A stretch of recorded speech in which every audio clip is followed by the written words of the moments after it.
All right. Welcome, everyone. I'm so glad you're here. My name is Sarah McAllister. I am Senior Associate Director here for Alumni Career and Professional Development in the Office of Alumni Relations. Can someone let me know if you can see my screen? I'm going to use a PowerPoint for the presentation, and I think I'm sharing it correctly, but if someone could just drop it in the chat that you can see the slide, that would be great. Awesome, thank you. Before we also jump in, I wanted to thank a couple of participants today that let me know that you hadn't received the Zoom link. So thanks for letting me know, and I think everything's worked out.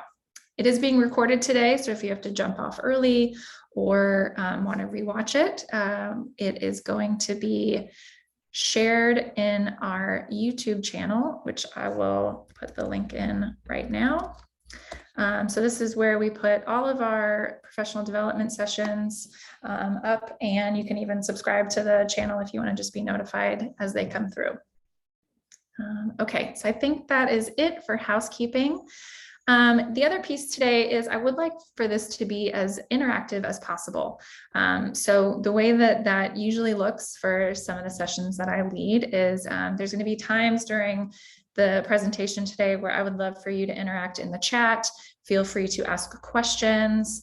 I really want this to be a place where we can both learn from each other and share things that work really well, and even maybe some lessons learned, right? So the idea of burnout, the experience of burnout is pretty common, is pretty well known.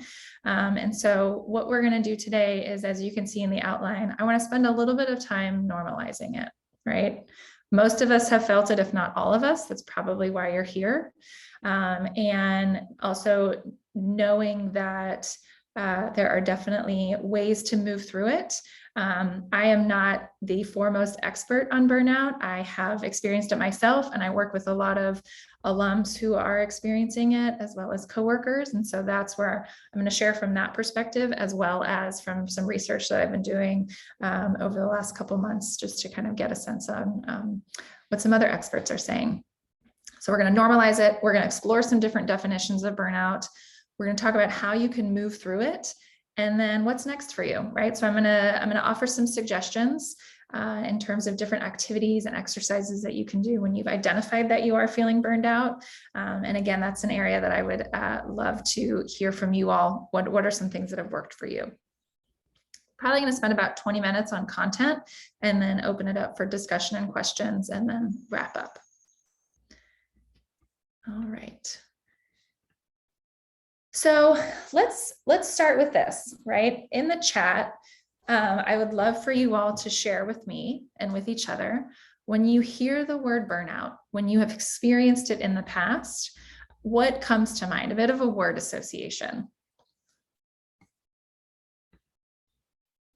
Exhaustion. Yep. Feeling tired, drained. Yes, everybody is tired. I'm right there with you. Overwhelmed. Frustrated, I've seen before. Irritable. Anything else that comes to mind? These are great. Oh, mad at the world. Yep. Absolutely. I know in previous jobs, when I was in more of a direct kind of not first responder, but helping profession, I did some work around hurricane relief and did some case management. And I remember when I recognized that I was burned out, when the phone would ring, I would get mad. And that was a big moment for me. Stuck, frustrated, feeling lost. Yes. Overwhelmed, feeling like you don't have control over what's coming next. These are great. Thank you. I hope also reading them and hearing them. Again, I want it to, everybody who has experienced burnout is not alone. So if there's any other thoughts that come to mind, agree with anger. Absolutely. Thank you for sharing, everyone. Okay, so we've identified some of the feelings around burnout, right? Some of the ways that you can potentially start to get a sense of, something's going on. So once you have figured out that maybe you're burned out, I want to talk a little bit about some of the phases, right? How do we get here? So one of the things that I recognized in my research was there are lots of different opinions and ideas around stages of burnout. So I'm going to talk about the 5 stages of burnout. This is just one of several frameworks to think about burnout. There's a 12 stages of burnout that I found that went really detailed. And so I wanted to just do kind of a sweeping overview of what burnout can look like, right? Okay, so phase 1, you start a new job. It's the honeymoon phase. I kind of like that idea, right? There's the normal type of stress when you first start a job, learning the new culture, understanding the job. So the honeymoon phase is just that, like, okay, it's the general stress of a new job. The next phase is the onset of stress. So this starts to happen when you're starting to get settled into the job, but it's appearing as like nervous anxiety. A lot of the symptoms and feelings that we already talked about, right? Irritability, fatigue, disorganization, right? So this is kind of the second phase. Employees tend to must prioritize their decisions as strategic, significant, or quick, and take an appropriate amount of time to evaluate each type, right? So this is kind of, again, this is where I think most of us don't necessarily name burnout because it feels like a normal part. And I think it is sometimes generally a normal part of a job, right? Is when we just feel a little stressed sometimes. In terms of techniques, this is where mindfulness can start to really come in. If you are someone who practices mindfulness or curious about mindfulness, right? When we start to feel that stress, when we can practice some deep breaths, maybe some, taking walks. That's something that I'm going to talk about later in terms of strategies, but that's phase 2, right? So that's the onset of stress. All right, phase 3 is chronic stress. So this is when it's not just, when a deadline is coming or at the top of the year, maybe the end of the year, wherever your time is busy. This is when stress is kind of unfortunately, like a normal part of your day. Stress levels rise faster, they're more frequent. This is in phase 3. This is when risks for mental and physical health consequences start to increase. And this is also when you think about yourself as an employee, this is when you can we start to see turnover rates.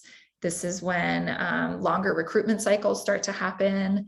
And this is really when we start to see kind of people leaving the workforce. I would say this is probably most likely the onset of the Great Resignation during the pandemic, right, the height of COVID. So that's really phase 3. The other piece around strategies with phase 3 is this is when, if you feel like you're in that chronic stress period, this is when, if you have an employee assistance program or plan, this is when you can start to reach out to HR. This is when it's important to start to really talk about the burnout that you're experiencing, right? Do you have a supervisor that you feel comfortable sharing this with? Do you have coworkers? Think about people in your personal life that you can really start to talk about. Maybe it's counseling, that the stress is getting to a place that feels overwhelming. All right, so phase 4 is called true burnout. So this is really when the employee reaches the point of how this definition is called burnout. This is when it starts to be more critical symptoms. So think about the anger that we talked about in the comments, right? So kind of consistent cynicism and strong pessimism about your work.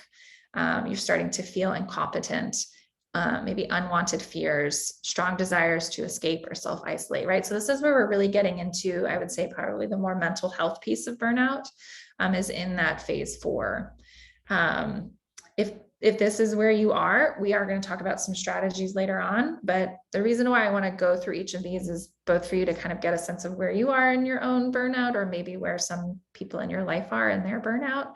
And then we can talk about, okay, now what are we going to do about this?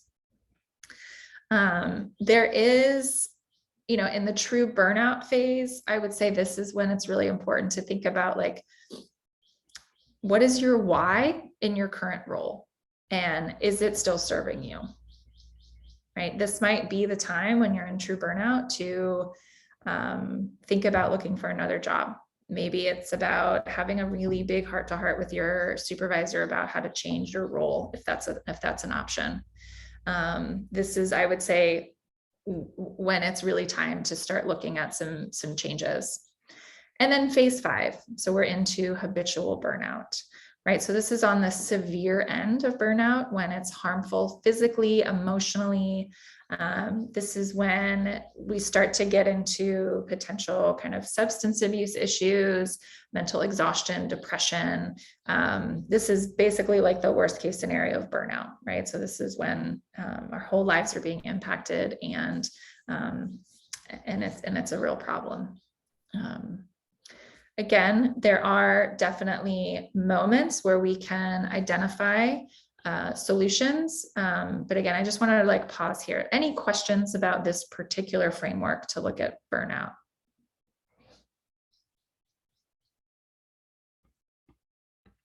Okay, great. Okay, one last thing around what is burnout and how do we talk about it? So the World Health Organization, their definition of burnout is, as you can see here. So they've identified it as a syndrome conceptualized as resulting in chronic workplace stress, as we talked about. So feelings of energy depletion, increased mental distance from one's job. I know the internet likes to talk about the Sunday scaries, right? So when those start getting really big, and then reduced professional efficacy. Right? Those moments when you start to feel like you're not really able to do your job in the best way that you would like to. That's I would say that's a red flag. Are there any, I wanted to pause here too. Are there any other feelings or experiences that you all have had around burnout that hasn't been talked about? Right. It is interesting that burnout is specific to workplaces. Any thoughts on why that might be? Disappointed in myself. Ooh, that's a big one.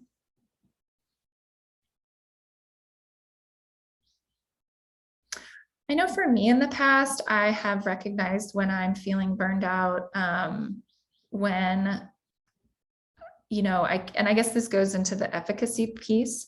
But when I just can't seem to get my work done, even the easiest tasks, I keep just pushing to the next day, to the next day, to the next day.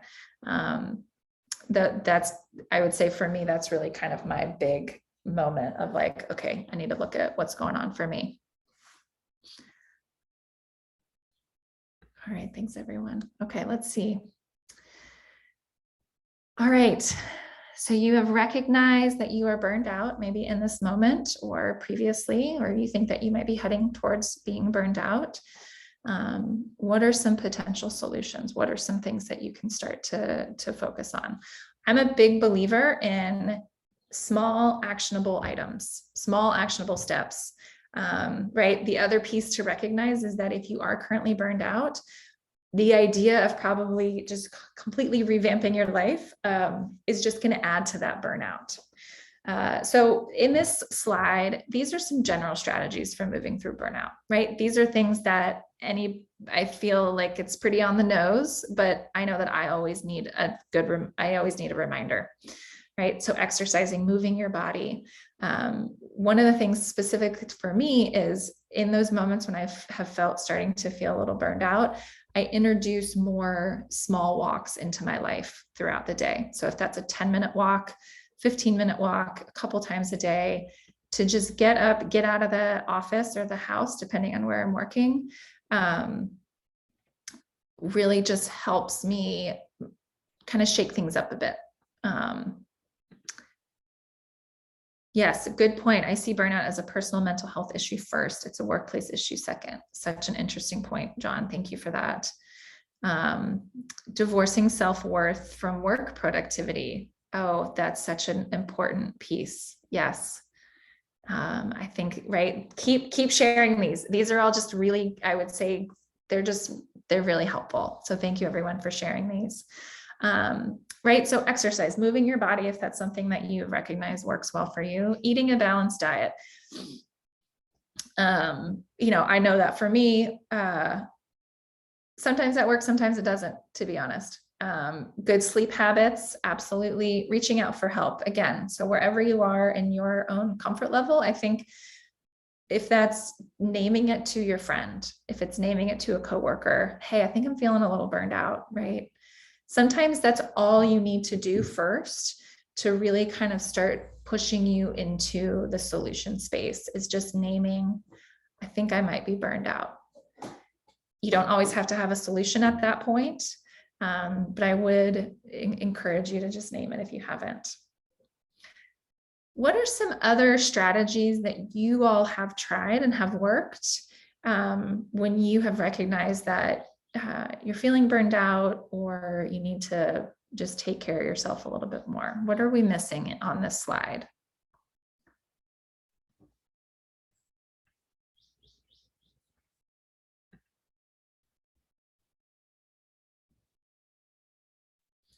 I like to identify things I've done well that day or things I'm grateful for. I love that. Hobbies help.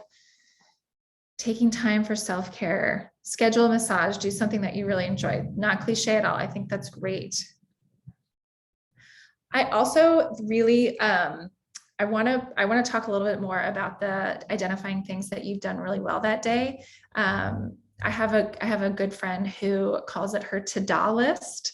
And what she does is throughout the day or at the end of the day, she writes it down, right? And so that could be, and the times that I've done that, that has definitely helped me as well. That could be, right? Like if there's an email that I have been punting down the line for a couple of days, I'm going to put on my to-do list, I sent that email, right? If I went for a walk, if I completed a project, if I scheduled a meeting. Think about, I think that's such a great idea of the smallest things that you've done that day to the big things, right? Maybe you had a really hard conversation that you didn't want to have. Maybe you submitted a report that you were feeling nervous about. But I think that there's definitely something to the identifying what you've done well, because so often we can think about the things that we didn't do that day, and that carries the stress. So great idea. And the self-care, I wanted to add to that too, right? Can you take a day off? Can you have a 3-day weekend? Sometimes that is also enough just to give yourself space in between.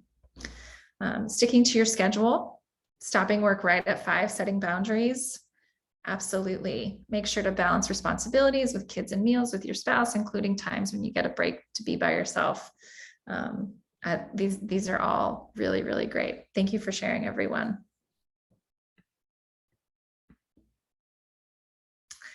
Okay, so we're sharing, right? If you look at the chat, we're doing a really good job of thinking about different strategies that we can do. Some of them are implemented today.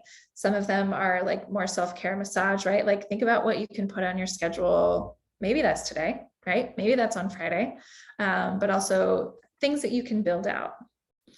I think so often it's important to focus on, again, kind of these like small steps. So what can you change today, or what can you add to your life today to help with the burnout?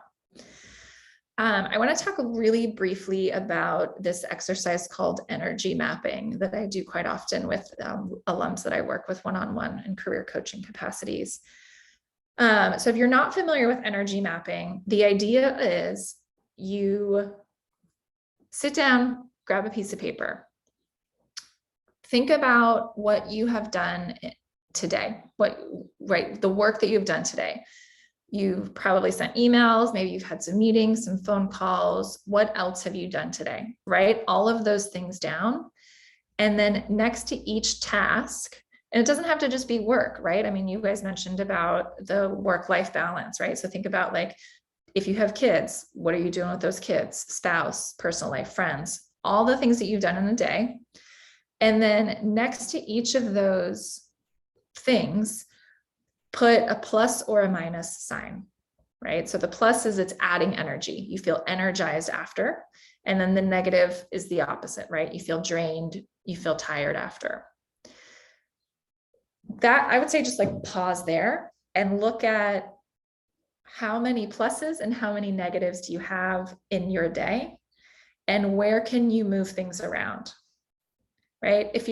And again, this is for kind of those like first 3 phases of burnout.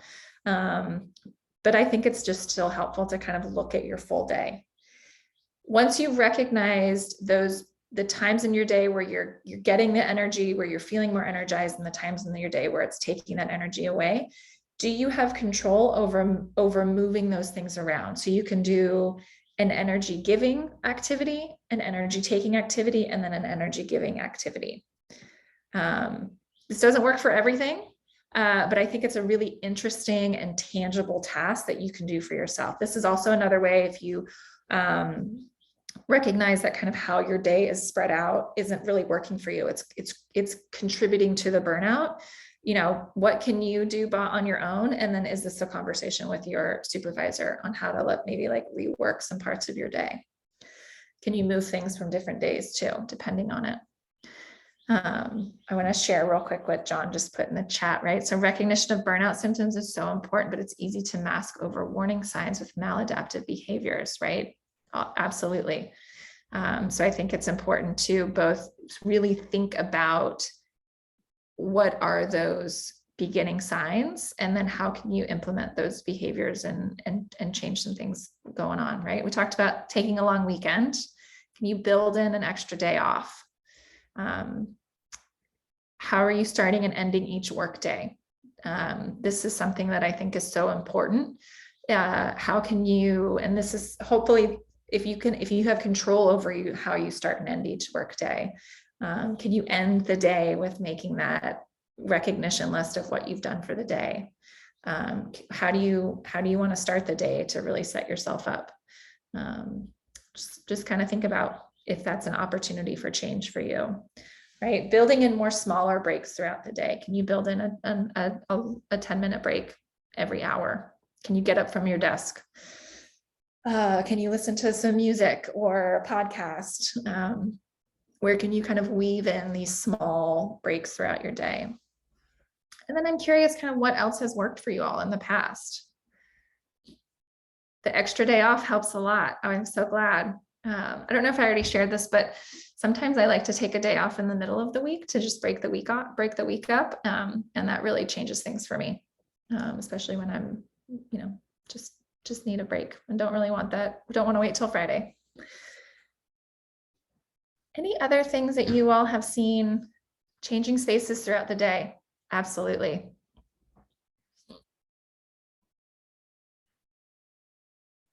I love that idea. Keep sharing your ideas, listening to classical music, even a half day off. Oh, absolutely. Yeah, thinking about, right? Because I think what we're recognizing and what we've probably recognized throughout the last couple of years is we have a lot to do each week, and just expecting us to get those things done out, the non-work stuff, right after 5 or on the weekends, I think really adds to the stress. And so how can we get more into work-life balance? So I love that idea of a half day. Meeting with your bosses helps see that they're on my side. Yes. Oh, I love that. So that the idea of more strategic meetings, more meetings, it sounds like, and just touching base, work remotely a couple days. Yes. So using your calendar, using a task list, change clothes when you're home, right? When you're working from home, you get into your work outfit and then you get into your home outfit. I think that's great. That's a really smart idea.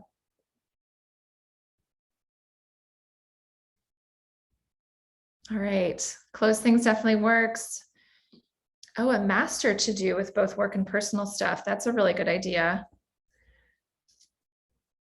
Yep. So you can, it's like one, I like that. I'm going to borrow that, Shannon, for sure. These are great. These are great. Thank you. Keep sharing. All right. So as we've talked about making a plan, right? You'll have shared some really great ideas. And again, think about what are some small things that you can do today to just start moving that needle for yourself. And I did want to spend a little bit of time on, for some of us, in the work world, there comes a time when you recognize that the burnout is at a place where it is time for a new job. And we're not going to go into like what that means today, but I want you to know that you can reach out to me. You can reach out to our director, Nicole Bush, and we have a great list of alumni career coaches that we refer people out to who have graduated beyond 10 years. So you have resources here in alumni relations. That's why we're here, career and professional development. So we can definitely talk to you. Again, I can refer you, depending on when you graduated, to our career coach referral network. And there are people here to help you if that is where you have found, right, if you feel like it's time for a change. I'm so glad that this session seems to be helpful. And I wanted to really kind of wrap up there, right? We've talked about the different signs and symptoms of burnout. I would encourage you, if you are feeling like you're there, do a quick Google search, right? There's some great articles out there on, okay, what do you do if you're feeling like you're burned out? What's next? And use the alumni network. That's what we're here for. So with that, I know that we're gonna end early today. And are there any questions or feedback from you all?